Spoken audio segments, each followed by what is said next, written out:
Sir आप लोगों ने ही कहा था ना कि अगर हिंदुस्तान में किसी भी तरह का अटैक होगा तो उसका मतलब पाकिस्तान लिया जाएगा और नहीं, हमने पाकिस्तान तो के नहीं ऊपर बोला। अटैक किया हमने जाएगा। नहीं बोला। हाँ हाँ हाँ हाँ हाँ हाँ। रिकॉर्डिंग को फिर से चेक करो। मैं ना बातों को बड़े अच्छे से पकड़ पाता हूं, इसलिए आपको समझा रहा हूं। हमारे प्राइम मिनिस्टर ने बोला, any act of terrorism will be treated as a act of war and it will be dealt. अब अगर आप ही बताइए, अगर उस एक्ट ऑफ टेररिज्म के पीछे जैश है, उस जैश के पीछे आईएसआई है और उस आईएसआई को प्रोटेक्ट करने वाली आर्मी है, तो इसमें अटैक या एक्ट ऑफ वॉर जैश के खिलाफ है, आईएसआई के खिलाफ है या आर्मी के खिलाफ है?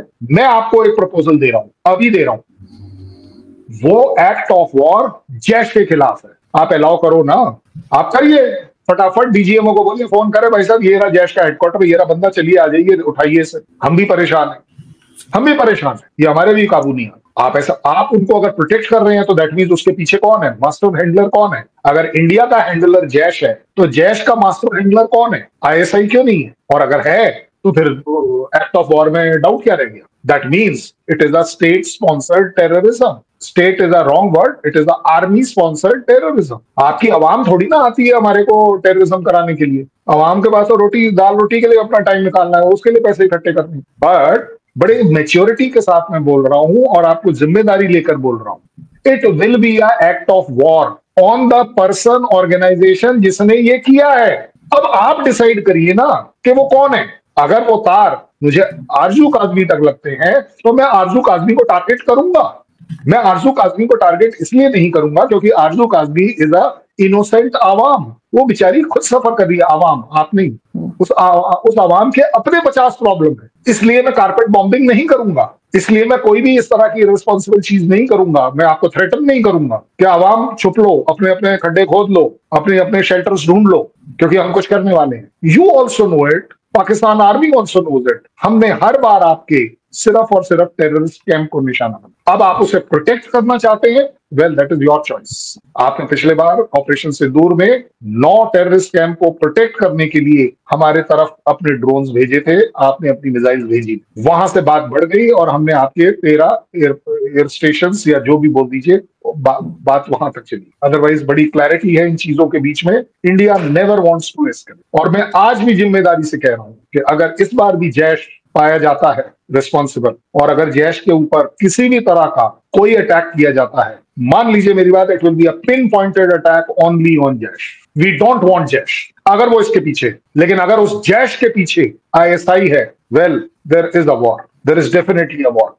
लेकिन सर इसका कोई कोई हल तो होना चाहिए, किस हल दे तरीके तो से दिया। खत्म किया जाए। आप लोग मतलब मिलकर डायलॉग कर सकते हैं, मिलकर इस चीज का सफाया कर सकते हैं, क्योंकि पाकिस्तान तो हर बार इनकार कर देता है, वो कहते नहीं हमने तो कुछ नहीं किया, ये लोग तो है भी नहीं, पता नहीं कहाँ है। बिलावल बिलावल साहब ने कहा जी वो तो अफगानिस्तान में। सर इस किस्म के स्टेटमेंट का फिर क्या किया जाए?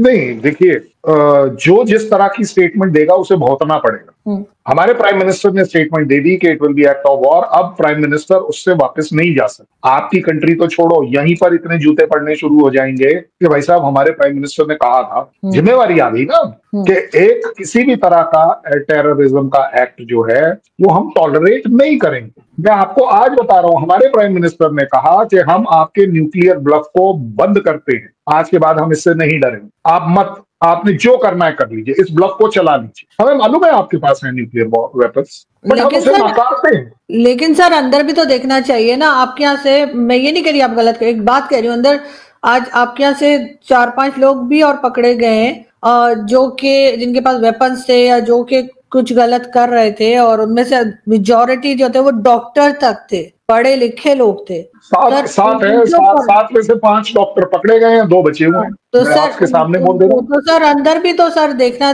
पड़ेगा ना भारत को, कि आपके अंदर कौन लोग हैं जो जो इस तरह के लोगों के साथ मिले हुए हैं। हाँ, मैं आपसे आपकी बात से एग्री करता हूँ, मैं आपको गलत नहीं ठहरा रहा हूँ। मैं मान रहा हूँ कि ये मेरे 5 जो डॉक्टर हैं वो मेरे अपने डॉक्टर हैं, वो जेएमके से आते हुए अपने डॉक्टर है, वो जो 2 भागे हुए वो भी हमारे अपने डॉक्टर है। क्या बड़ी बात, मैं मना नहीं कर रहा। लेकिन वो किसके हाथों में प्ले कर रहे हैं, बात वहां आती। आप एक बात बताइए, ये सारा चीजें, उस डॉक्टर की कितनी तनख्वाह होगी जो अल फलाह यूनिवर्सिटी में पढ़ाता है? 2 लाख में उसने अपने घर भी पालना है, अपना घर भी चलाना है, ठीक है ना, अपने बाकी काम भी करने हैं। आपको क्या लग रहा है उसके बाद इतना पैसा है कि वो ये सब कर पाए? चलिए, हो सकता है आप बोल देंगे कि पैसा है, कोई प्रॉब्लम नहीं है। क्या उसके पास इतना वेयर-विदॉल है कि वो ये सब कर पाए? और हम तो अभी भी ये कह रहे हैं कि हम तो अभी ढूंढ रहे हैं तार। अब भाई आप एक बात बताइए, अगर उन पांचों ने मिलकर ये कह दिया कि हाँ जी, अपना अलग अलग, कि हाँ जी हमारा तो हैंडलर है, आपकी वो जो डॉक्टर मैडम है, अगर उन्होंने कह दिया कि हाँ जी हाफिज, सॉरी, मसूद की जो सिस्टर है, मैं उसके इन टच हूँ, भाई कॉल तो ट्रेस हो जाते हैं ना,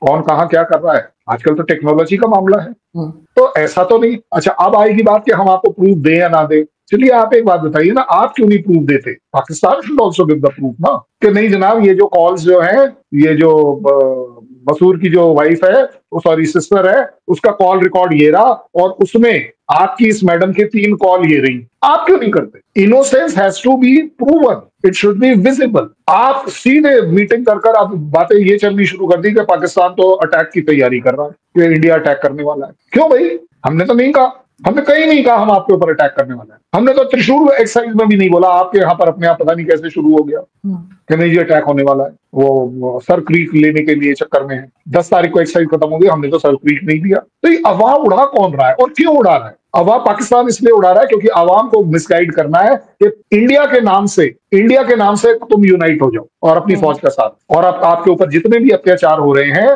वो अत्याचार से ध्यान हटा लीजिए। वो भुट्टो ने बोला ना कि भाई घास की रोटियां खाएंगे लेकिन बना के रखेंगे। तो आप देखिए, जब आप मेरे से पूछती हैं कि क्या हो सकता है, अरे भाई क्या तो जब हो सकता है, आप क्या कर रहे हो? मैं तो आपको 10 तरीके बता रहा हूँ। फोन ही को उठाना है ना, शहबाज शरीफ ने फोन ही तो उठाना है। एक और झूठ सही कि मोदी साहब ये जो हुआ है ये बड़े दुख की बात है, आप जरूर हमें बताइएगा कि अगर इसमें कहीं कोई तरीके से हम भी आपकी कुछ कर पाए। वो जाएंगे चचा ट्रंप के पास, ट्रंप साहब वो अपनी मीटिंग करेंगे कि अटैक होने वाला है। अब अटैक होने वाले का मतलब क्या होगा कि मुनीर साहब क्या करेंगे, अब अपनी फौज को थोड़ा आगे पीछे हिलाएंगे। जब आप हिलाएंगे तो आपको क्या लग रहा है, मैं बैठ के यहाँ पर वो क्या सब्जी भाजी तो बेचूंगा, मैं भी हिलाऊंगा, बात अपने आप बढ़ेगी। बात रोक कौन रहा है? इस समय बात रुकी हुई है। इंडियन गवर्नमेंट ने इस समय पाकिस्तान का नाम नहीं लिया है अब तक। क्यों नहीं आप उसे इस्तेमाल करें? क्यों नहीं आप उसको इस्तेमाल में लाएं कि चलो जी अगर नहीं लिया है 2 शब्द अच्छे बोल देते हैं। मुझे कोई जरूरत नहीं है कि इस्लामाबाद में अगर 12 लोग मारे गए हैं तो उनके लिए मैं दुख दूं, लेकिन ये जो दुख है ना, ये ह्यूमैनिटी का पार्ट है। इससे पहले मुझे तो नहीं पता था कि आप ब्लेम करेंगे कि हो सकता है वहां पर ऐसा बोला जा रहा है कि ये इंडिया ने करवाया है। भाई इंडिया ने कराया है, आप दीजिए, बिल्कुल करना चाहिए था सर। नहीं सर, कहना चाहिए था इनको। नहीं, मैं भी यही कह रहा हूँ। हाँ? आप एक बात बताइए, गवर्नमेंट ना आपके कंट्रोल में है ना मेरे कंट्रोल में, गवर्नमेंट बोलेगी या नहीं बोलेगी मुझे नहीं पता। आरजू काज़मी शो में कर्नल शैलेंद्र सिंह ये बोलने को तैयार है कि इस्लामाबाद में अगर 12 लोग मारे जाते हैं ये दुख की बात है, हमारी संवेदनाएं उनके साथ होनी चाहिए, क्योंकि मरने के बाद आदमी ना हिंदू रहता है, ना मुसलमान रहता है, ना इंडियन रहता है, ना पाकिस्तानी रहता है। He is a god's man now. उसके साथ एक बर्बरता हो गई है, अत्याचार हो। मैं वो हेटर नहीं हूं कि पाकिस्तान के नाम से हेट करूं, नहीं, पाकिस्तान के एक्शंस को मैं हेट कर सकता हूं। This is not done and that is why जब जरूरत पड़ी थी तो मेरे को कभी एक सेकंड नहीं लगा कि मैं अपने कमांड को आवाज दूं फायर, और वो फायर हुआ। आज मैं आपके साथ इसलिए अच्छी बात करने के लिए तैयार हूं क्योंकि आपके साथ आप एक अच्छी चीज ढूंढने की कोशिश कर रहे, रोकने की कोशिश कर रहे, और आप जैसे 10 और जब रोकेंगे, आज नहीं तो कल कोई ना कोई आपका शो मुनीर को भी दिख जाएगा कि नहीं यार हमारी बेटी है और अच्छी बात कर। ठीक है, एस्टैब्लिशमेंट कुछ भी बोलता रहे, बट बातों से ये जरूर पता चल जाता है कि इंसान कैसा है। आप इस समय इंडिया के फेवर में कोई बात नहीं कर रही, मैं आपको बता रहा हूं। आप अपने पाकिस्तान के ऊपर कोई एहसान नहीं कर रही। आप इस समय वो बात कर रही हैं जो आपके दिल को ठीक लग रहा है, आपके दिमाग को ठीक लग रहा है, इंसानियत के लिए ठीक लग रहा है, सच्चाई के लिए ठीक लग रहा है। सच्ची बात कभी कोई कितने प्रूफ दे दे, वो प्रूफ नहीं है, बिल्कुल गलत प्रूफ कभी नहीं हो अगर वो सच्ची है। मैं आपके साथ 10वीं बार बोल चुका हूं ये बात कि Indians don't like Aarzoo Kazmi only because she is beautiful. She is beautiful at mind. She is beautiful in her speaking. She is beautiful at heart. And she represents a country which used to be our part as beautiful. आप बताइए। नहीं बिल्कुल sir, हम खुद भी चाहते हैं अमन हो, और कहीं पर भी लोगों की जान जाती है तो जाहिर है दुख होता है देखकर। और गवर्नमेंट को चाहिए था कि इस वक्त कोई अच्छा स्टेटमेंट देते, कोई हमदर्दी दिखाते, लेकिन खामोशी है। और फिर यहाँ पर जो कुछ हुआ उसके बाद ये कहना कि नहीं जी ये तो अफगानिस्तान की तरफ से हो रहा है लेकिन भारत फंड कर रहा है, तो ये मेरे ख्याल है एक वो घिसा पिटा स्टेटमेंट है जो हम अपने बचपन से सुनते आ रहे हैं। इवैल्यूएट करो। अफगानिस्तान कर रहा है, टीटीपी कर रहा है, बलूच कर रहा है, मुझे तो नहीं पता कौन कर रहा है, बट इन तीन के अलावा भारत नहीं कर रहा, क्योंकि हमें जरूरत नहीं है कि ये तीन कर रहे हैं ना यार ऑलरेडी। अगर हमने करवाना भी है तो बड़ी लॉजिकल सी बात कर रहा हूं ना भाई। आपके यहां से ऐसा कहना है कि आप हमारे श्रीनगर वाले लोगों को मोटिवेट कर देते हो कि वो इस तरह का कुछ काम करें, लेकिन वो ज्यादा मोटिवेट नहीं हो पाते। इसलिए हम पाते हैं कि कई बार और ज्यादातर बार वो पाकिस्तानी नेशनल उस टेररिज्म को ज्वाइन कर कर वो आकर अटैक करता है, जैसे पहलगाम में हुआ, उससे पहले भी हुआ, जितनी बार भी बात कर लो। सो जब हम बात कर रहे हैं कि अब फाइनेंसिंग की बात है,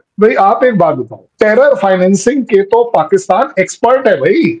अदरवाइज FATF को इतने साल धोखा देकर सरवाइव करता रहा और फाइनली उनके शिकंजे में आया, 2-3-4 साल रुका भी, बट उसका फिर से एस्केप कर गया ना। That means you people are expert at that. Cyber and financial fraud करना पाकिस्तान की फितरत में होना चाहिए, ब्लड DNA में होना चाहिए, काबिलियत है भाई आप में, हमें नहीं है। आपका दिमाग इस तरफ चलता है पाकिस्तान का। सो आप तो पहले ऐसे होने चाहिए जो ठान हमारी कीबोर्ड पर और ब्लॉक कर दी। जो इंडिया टेरर फाइनेंसिंग अगर कर रहा था, आपको तो 2 सेकंड लगेंगे।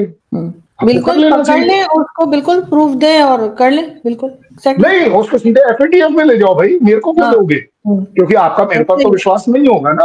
आप FATF में दें, चाचा ट्रंप आपके अपने हैं, उनको दिखाएं, वहां एक्सपोज करें भाई। एक्सपोज करने वाले आपको करना चाहिए ना। हम इसकी कोशिश करते हैं। मान लीजिए मेरी बात आरजू काजमी जी, आपकी नेशन को इस समय एग्रेशन दिखाने की जरूरत नहीं। कभी कभी जिसको बोलते हैं ना कि हाथी निकल गया और पूंछ अटकी है, तो चुपचाप भलाई इसमें कि किसी तरह पूंछ निकाल। एक और लड़ाई इनवाइट मत करो बार बार बोलकर कि लड़ाई होने वाली है, क्योंकि जब लड़ाई होनी है ना मैं आपको बता के करूंगा और ना कहीं किसी से कोई परमिशन की जरूरत। पाकिस्तानी फौज ने ना अभी हाल में ही जो पाकिस्तान में बम ब्लास्ट हुआ गाड़ी के अंदर, सेम उसी पैटर्न में जैसे इंडिया में हुआ था, इन्होंने जानबूझकर अपने यहाँ एक तरह से हमला करवाया ताकि भारत ना शक ना करे। हम ये कहने वाले बन जाएं कि जैसे तुम्हारे यहाँ हुआ था, जैसे तुम्हारे यहाँ दहशतगर्दी हुई, वैसे हमारे यहाँ भी हुआ।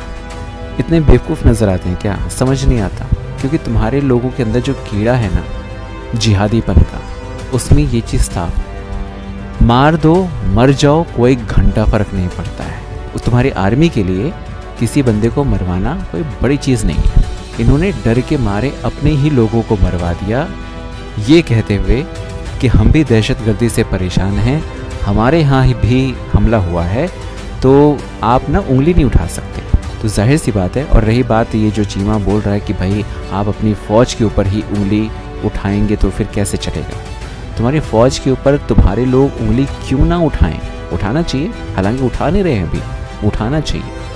तुम्हारे यहाँ कभी भी सत्ता गिराने का बनाने का जो ये कार्यक्रम रहता है ना, वो फ़ौज के हाथ में रहता है। फ़ौज सब कुछ डील करती है, सब कुछ देखती है। तो आप कैसे कह सकते हो? आज लोगों को समझ आ रहा है, लोग जान रहे हैं, सोशल मीडिया का ज़माना है, फ़ोन का ज़माना है, हर किसी के पास में इन्फॉर्मेशन पहुंचती रहती है। हर कोई समझ रहा है कि भाई कहाँ क्या हो रहा है, कहाँ क्या नहीं हो रहा है। डेमोक्रेसी क्या होती है वो भारत से सीखने की ज़रूरत है, लेकिन आप नहीं सीख सकते ना, क्योंकि आपके अंदर वो क्षमता ही नहीं है सीखने वाली। एक ही क्षमता है, मर जाओ मार दो। ये बहुत अच्छे से आप करते हैं, आपकी फ़ौज बहुत अच्छे से करती है। ये भारत नाम का जो चूरन है ना, जो आप पिछले इतने बेचते आ रहे हो इतने टाइम से, वो अभी भी चल रहा है, लेकिन धीरे धीरे ख़त्म होता जा रहा है। तो चीमा को लग रहा है कि नहीं, आप फ़ौज पर उंगली उठा रहे हैं। आरजू काज़मी जैसे पत्रकार अगर फ़ौज के ऊपर उंगली उठाएंगे तो लोगों के अंदर भ्रम पैदा होगा, लोग सोचेंगे ये क्या हो रहा है। भाई तुम्हारी फ़ौज जिहादी है, वो जिहादी पैदा करती है, वो दहशतगर्द पैदा करती है, सब चीज़ें करती है सिर्फ और सिर्फ अपने बेनिफिट के लिए, अपना वर्चस्व, अपना वजूद जनता के बीच में कायम रखने के लिए। तो भाई सुनो, ये सिंपल सी चीज़ है, ये नाटक जो आप लोग करते हैं ये बंद कर दो, कोई फ़ायदा नहीं है। आप लोग क्या कहते हैं कमेंट करके बताएं। चैनल पर अगर नए हैं तो चैनल को सब्सक्राइब करें, इस वीडियो को लाइक करें और शेयर करें। जय हिंद, जय भारत।